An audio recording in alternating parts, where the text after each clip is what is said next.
So the historic day has happened in the Vatican today. As people know, this is a jubilee year, and there's been many pilgrimages happening to the Vatican all throughout during the year. But this is the first time the Irish secular media has picked up on a pilgrimage, and they've put out a kind of a I'm just going to share my screen here. They've put out a an official blur in the Irish media. I'm just going to share you this because I just thought I'd comment on this and share an entire screen. Share. So this is the Irish media, very secular. The Journal. Vatican receives first official LGBTQ pilgrimage during Church's Jubilee. They haven't commented. There's no story about any other pilgrimage. In a first Vatican, more than 1,000 LGBTQ Catholics and their supporters are holding a pilgrimage in Rome this weekend. The gathering of some 1,400 from around 20 countries is part of the Church's Jubilee Holy Year. It is organized by La Tenda di Jonathan, the Tent of Jonathan, an Italian association which aims to promote the acceptance of LGBTQ Catholics within the Church. Though LGBT groups have gone to the Vatican before, this is the first time such a pilgrimage is featured on the official Jubilee program, which it did. It was on the official website. Those taking part were not to have a private audience with Pope Leo the 14th. Last night, there was standing room only, as over 1,000 people gathered for a prayer service for LGBTQ Catholics in the Church of the Gesù in Roma. And here we have God, look at that.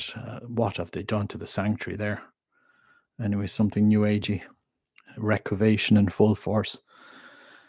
Etc. So it goes on. So you have some photos. Then we have some photos of the group in the Vatican, and you have here kind of an explicitive FUCK, the rules, and the gay pride flag here. Catholic Arena has also mentioned this. They've put out, say, FUCK, the rules X-rated LGBT Jubilee event in St. Peter's Basilica. I mean, guys, come on. And so you have, it's people walking into St. Peter's with all of the flags, all of the memor, it's a gay pride into St. Peter's.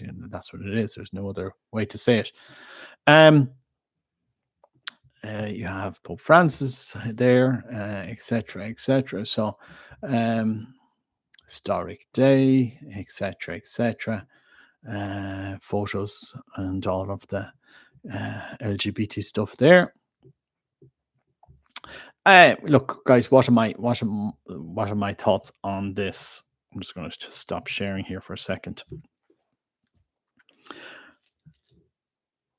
Look, the Church has changed its tone. Definitely has changed its tone and how it ministers to anybody that identifies in that community, and it's changed its tone to try and minister to them better. But in changing tone, it has also really taken the whole movement in with it. Trying to be more delicate in how you deal with this and how you communicate is one thing, because everybody is called to know Christ. Nobody is excluded from Christ's grace. Nobody. There exists no class of people, no matter what you feel or what you think you are or what you've done or what your past is. Nobody is excluded from Christ's grace. However, Christ asks us to change. The path to union with God is a path of transformation. It's a change of life. It's universal. So, like, we're all called to embrace this freedom, which is the spiritual transformation. That's what holiness is. It's freedom. It's spiritual transformation. Now, as regards James Martin, and this is just kind of to dial you in on this. I have been leaked so much about that priest from inside the Vatican. when he did that infamous blessings after fiducia supplicans, he he was invited to speak in Ireland, and I was advised about him coming to Ireland, and I was told to be careful how I blogged about this, because he was told to keep quiet. He was told not to blog, not to say anything. So he arrived to Ireland. He met with the Irish bishops in Knock. This was just a few weeks after his big stunt with the New York Times, and it was, and then it progressively started to be leaked to other media. I did a video regarding the prophecies of Akita, really to speak into that. But this man is very conflicted. And last year, we had a manifestation of who James Martin really is. We understand who he is. So James Martin, last year, Pope Francis made some private remarks to Italian bishops on 28th of May, 2024. He made some private remarks about, the candidates that the Italian bishops were allowing into seminaries. And he used a derogatory term. And of course, the Italian bishops, the gay lobby and the Italian bishops leaked what Pope Francis has said. And Father James Martin got annoyed. People forget that Father James Martin and Pope Francis, they had a little bit of a kerfuffle between them. He fired back at the Pope. And I'm going to decode Father James Martin for you. In the 25 years as a priest and almost 40 as a Jesuit, this is his post on X on the 29th of May last year. I've known hundreds of holy, faithful, celibate gay priests. They've been my superiors, my teachers, my confessors, my mentors, my spiritual directors, and my friends. And if you're a Catholic, they've celebrated masses for you, baptized your children, heard your confessions, visited your hospitals, presided at your weddings, buried your parents. The church would be immeasurably poorer without them. Now, let me translate Father James Martin for you. Okay? In my 25 years as a gay priest and 40 as a gay Jesuit, I've known hundreds of holy, faithful, celibate gay priests. They've been my superiors, my teachers, my confessors, my spiritual directors, and my friends. And if you're a Catholic, I've celebrated Mass for you. I've baptized your children. I've heard your confessions, visited you in hospitals, presided over your weddings, buried your parents. The church would be immeasurably poorer without me. That's Father James Martin decoded. And there's tons of material out of him, how heterodox this priest is, but he is a wild canon in the church. For me, what is happening in the church is good, in the sense that the cancer is now manifesting itself. This progressive rottenness cancer that's in the church is progressively manifesting itself. The lobby has shown its face as such. The bishops that support Father James and so forth, the lobby is there. It's shown its face, and it is what it is, guys. And so the church has a choice now to either reflect on what it's doing and to propose with love the truth of the gospel. We have only one label as Christians, and it's called Christian. That's our label. Transformed by Christ. It's no longer I who live, but Christ who lives in me. That's what St. Paul says in Galatians. That's a message for all of us. All of us are called to change. This is the universal call to holiness. This is what we need to repropose in our tone to the church. Nobody's excluded, no matter what you've experienced. No, even anybody that's in that LGBT community, you're not excluded from the church. And you're welcome, you're loved, you're respected. But we're all called to change. So we need to propose this to the world. But the church will have to go through its tough operation now. It's well prophesied, guys.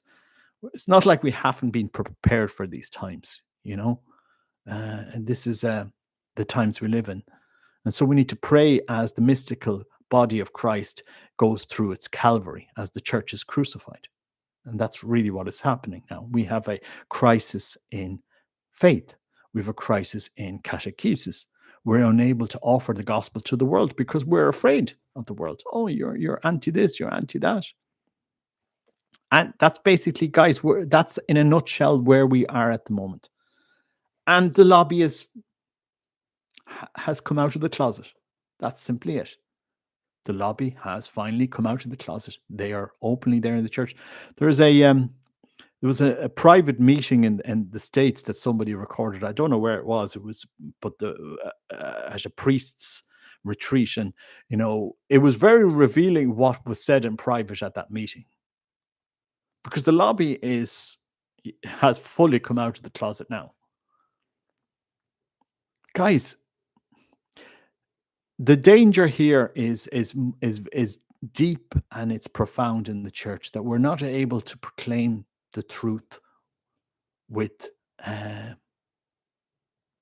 they're not able to proclaim the truth with love. The church doesn't hate anybody. Nobody's excluded from the universal call to holiness, but it's a universal call to change. This is it. Or are we going to say, well, there's a little bit of this that I'm holding on to, my peccadillos. I can't change these, Lord. You just created me like this. This is the way I act out. This is the way I feel. Everything else you'll change, but that I'm not giving to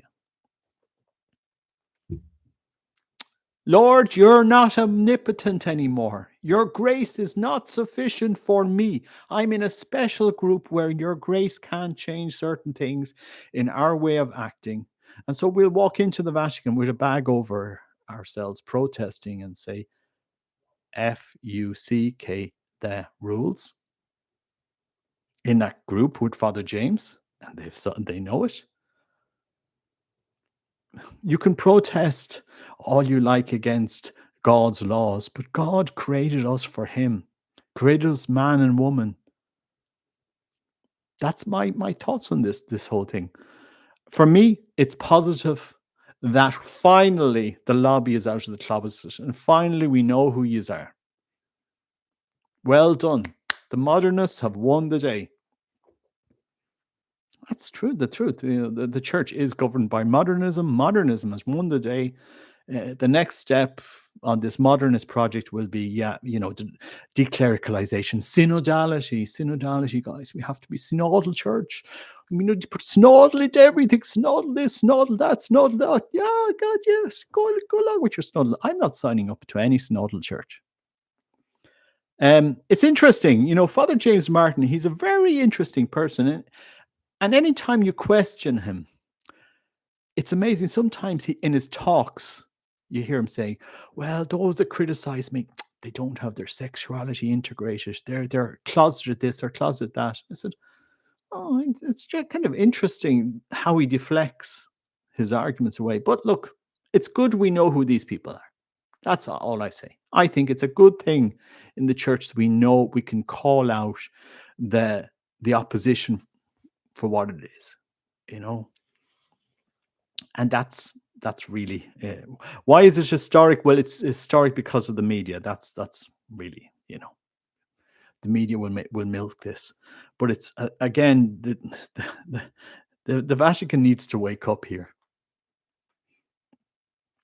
Seriously, the Vatican needs a shake-up. What is the apostolic faith? It's very unpopular. Christ's message is unpopular. Christ even said it. I came to bring division. And that is simply it. But the universal call to holiness is what it is, and we can't reinvent it and sidetrack what Christ is asking us to do, what the commandments are, how we're supposed to live, what is marriage, what is the proper use of our sexuality, even though in our over-sexualized world, this can be very difficult message for people to receive. It's completely countercultural. It's actually revolutionary. The gospel today is an act of rebellion against the popular society. It's not accepted. So should we? But we can't tone down the truth. So anyway, I'm kind of decoding a little bit what's going on here, and You know, it's going to be an interesting couple of years. But just step back for a second. People think that Pope Francis and James Martin were all on the same page. It isn't quite that, you know. And as I said, when you decode Father James Martin, he got very annoyed with Pope Francis once Pope Francis used that word because he was speaking about him specifically. He didn't like that, you know. A priest is called to be another Christ, alter Christus, to be transformed into Christ, to not to form his own cabal. Because I've seen church leaders like this. They have a massive following. I've seen priests like this. They create their own followings. It's very easy. But who are you leading them to Christ? Are you leading them on the spiritual path to transformation into Christ, to become another Christ? That's the journey you need to make. But anyway, yeah, it's going to be an interesting, uh, an interesting couple of times. But I think it's, do you know what? It's an exciting time to be Catholic because at least we see the battle for what it is now. It's there, it's manifested. The cancer has gone to stage 4 in the church. You know, we would never have arrived, if you think about it, we would never have arrived to a gay pride in the Vatican just from one day to the next. It took several boilings of the frog to get us to this position. You know, it would never have happened 60 years ago. You know, 60 years ago, you wouldn't have walked into the Vatican in flip flops and shorts. But you know, the progressive, you know, let's move, let's go progressively. Uh, and the modernists have gone just too fast, and now we know them for they are. We can call you out. We know who you are. So now you can discern yourselves. You can compare. I mean, we have the teaching of the church in this.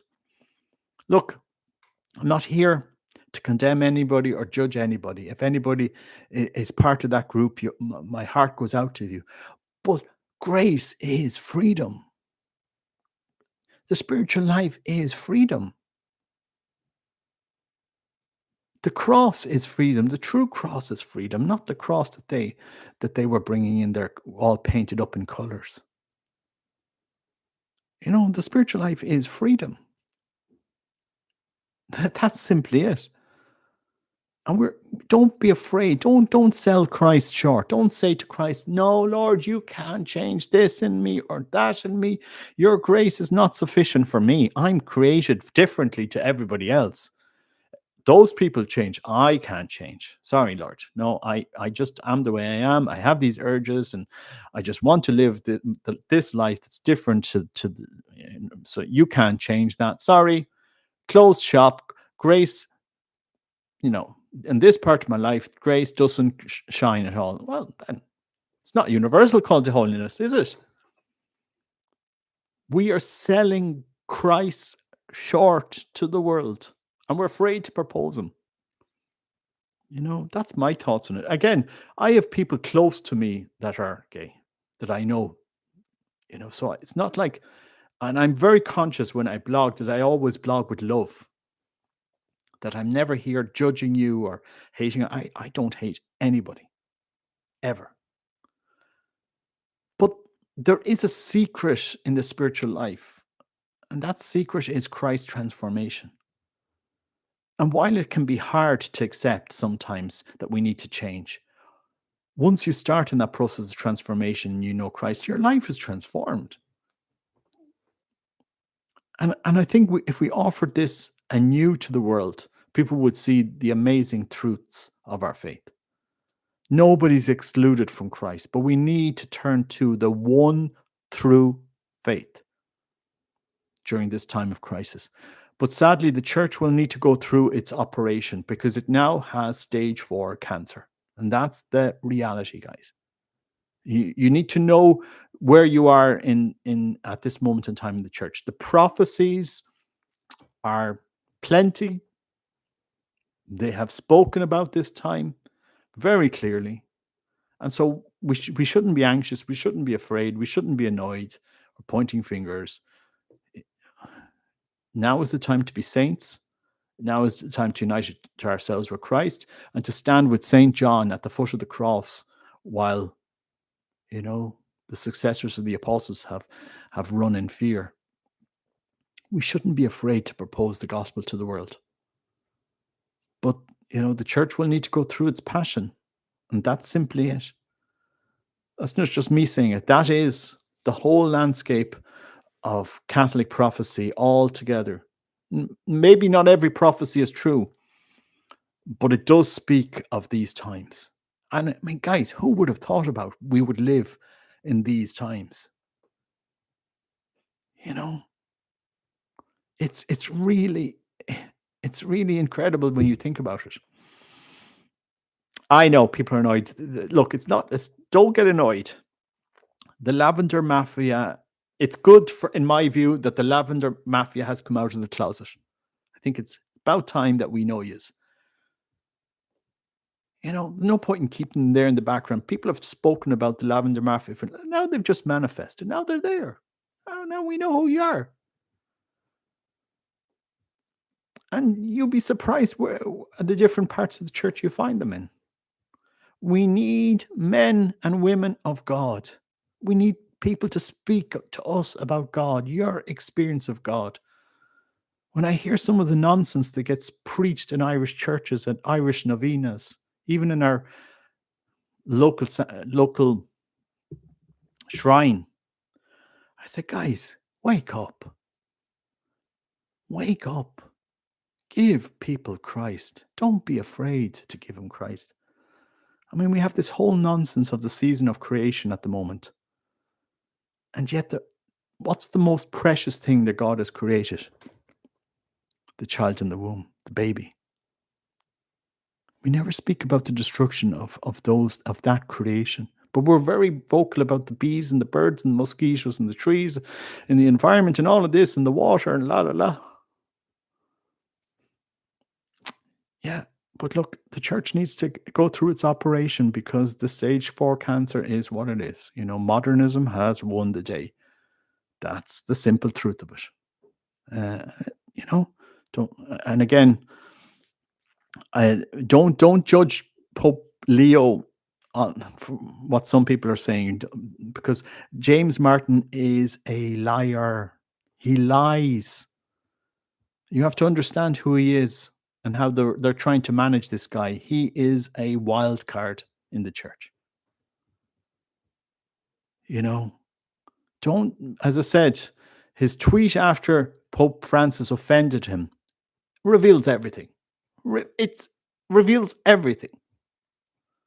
We know now. And so that's the simple truth of the fact, that, look, if anybody that's listening to this video and you are part of the community that you've labeled yourself with, try joining another community. It's called the Catholic Church. Nobody's going to judge you, but Christ will ask you to be transformed. Not talking, this is a path to freedom. It is beautiful. And don't discount the capacity of God's grace to transform your life, because he can transform anybody's life. That doesn't mean your tendencies are going to be transformed. Your whole life is going to be transformed. But don't walk away from that process of transformation. And this is I say to anybody, don't never walk away from God's grace and God's call to transformation. To the heights of mysticism. This is where God is leading us. To union with him, intimate relationship with him. If you sat down with him, why would you leave him? Have a conversation with him. This is the call that we need to give to the world today. Anyway, just going to read out some of the comments here. What are we supposed to do if the Vatican is supporting sin? Well, okay, let's, as I said, caveat this a little bit. We don't know. first of all, you can't believe what James Martin ever says. You can't. He is a liar, and he won't respect authority. For example, when he came to Ireland, he was told to keep his mouth shut and not post anything on social media. But like you can't trust the guy. I mean, and just look at how he acts. When he gets flustered with Pope Francis last year, and oh well, what is this? You're saying the people like me shouldn't be going into seminary? Who are you, Pope Francis, for saying that people like me shouldn't be going to? He got annoyed. Because his virtue, the facade of this so-called virtue comes down, guys. Once you poke a little, the so-called virtuous Pope, Father Martin, his virtue comes down. And pray for him.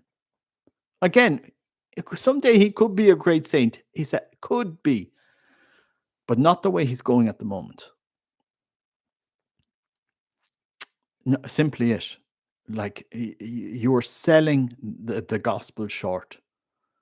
You're saying to some people, no, you can't be transformed. God created the way you are. That's just life. You have to live with it. Can't help it. Sorry, Lord, you don't have any say in transforming certain people. Sorry. Let's accept the labels of the world, move on. And remember, this movement encompasses a lot of people. He's encouraging people to change their gender or to accept people who have changed their gender. The whole confusion behind this movement, guys, please. Like, this is why. So what do we need to do in the church as Catholics at the moment? Recognize where we are in this prophetic time. Let's face it, we are in a prophetic time. Recognize the moment. Recognize the stage 4 cancer in the church, the crisis in the church, and the theology that governs the church, which is modernism, pure and simple. That's it. And I'm not an SSPX trad guy here giving you the diagnosis. I'm just giving you the truth. We live in this time of which is what it is, and that's just the way it is at the moment. And so we need to pray for the church. When the church is weak, we need to be saints. We need to go on the path of transformation. And the good thing now is who are the faithful priests and the faithful bishops. And who are the modernists. So make your choice. Choose carefully. Unite yourselves to those who have maintained the faith and morals of the church, the traditions of the church. Because the battle now is going to be fascinating, in my opinion. I'm not, and don't run away when things get tough. You be the saint. Forgive me, what's going on? Oh well, I'm just reacting to as I said, in the Irish media. The Irish media hasn't mentioned the Jubilee year one time. Irish media, but today I share my screen again.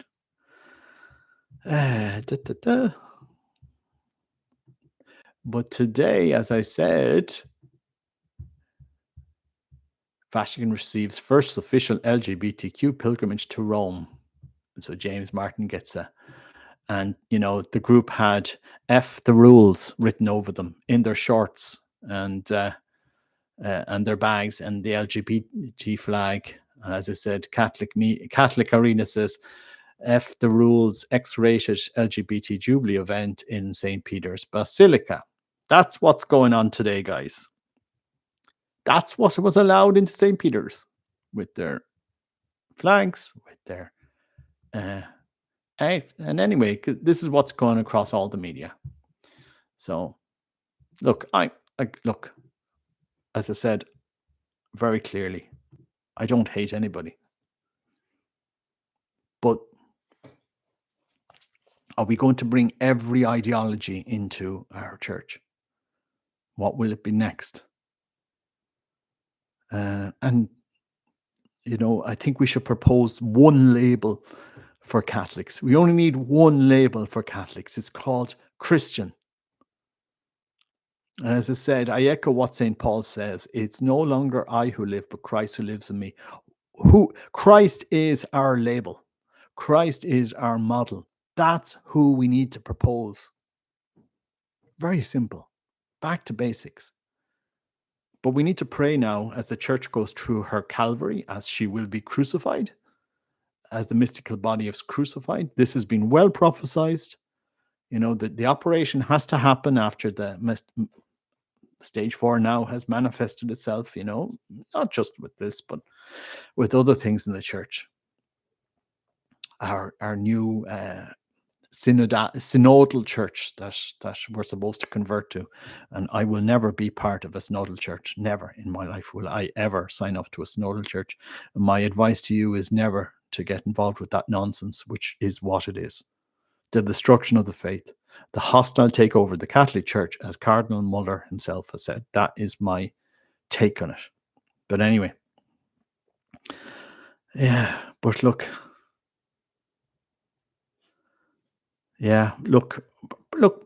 again, pray. That's my thoughts on it. Pray. Look, we're not here to judge people, but we are here to offer them a different experience, a different way of living, and that is the Christian way. It's not to hate on anybody, but Christ is freedom. That's my thoughts on this whole thing. And sure, look, it's not the first time the church has gone through trials and sufferings and and things the way it is. And it just has to go through these again. But it is, for me, it's an eye opener to see what's happening, you know, and how far things have really come. And you know, God will wake the church up sooner or later. So pray for the church. God bless you. Take care. Bye bye.